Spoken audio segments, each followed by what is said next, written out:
Eder. Mech.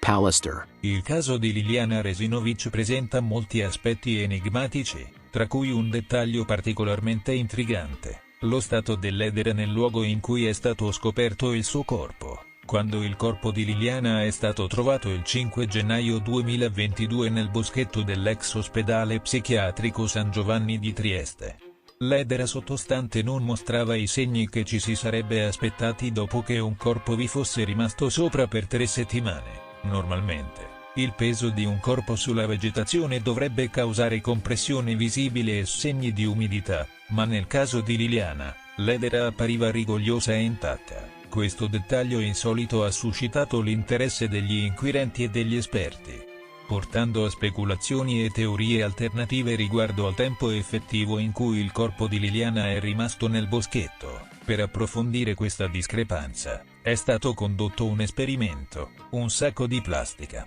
riempito con un peso simile a quello di Liliana, è stato posizionato sullo stesso punto nel boschetto. È stato lasciato lì per 3 settimane, replicando le condizioni temporali tra la scomparsa di Liliana e il ritrovamento del suo corpo. Al termine delle 3 settimane, l'osservazione del punto ha rivelato che l'edera sul quale era stato posizionato il sacco appariva chiaramente schiacciata e umida, come ci si aspetterebbe quando un oggetto pesante è lasciato sulla vegetazione per un periodo prolungato. Questo contrasto con lo stato dell'edera al momento del ritrovamento del corpo di Liliana suggerisce che il corpo potrebbe non essere stato lì per l'intero periodo di 3 settimane. L'esperimento ha quindi sollevato una serie di domande cruciali. Se il corpo di Liliana non fosse stato nel boschetto per l'intero periodo, dove si trovava? E quando è stato effettivamente posizionato sul luogo del ritrovamento? Queste domande sono ulteriormente complicate dal fatto che,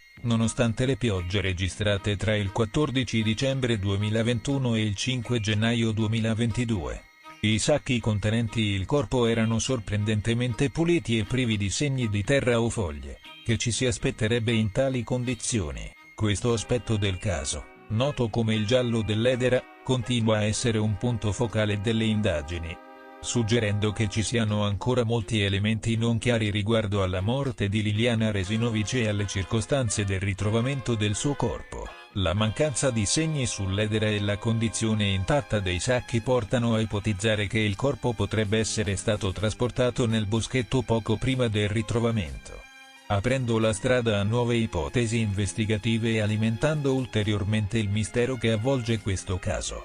Nulla di nuovo, voi vi ricorderete il caso di Viviana Parisi, che viene ritrovata l'8 ottobre sul terreno adiacente a questo traliccio. Anche lì facemmo questo tipo di analisi, il corpo si trovava sotto un ramo di spine.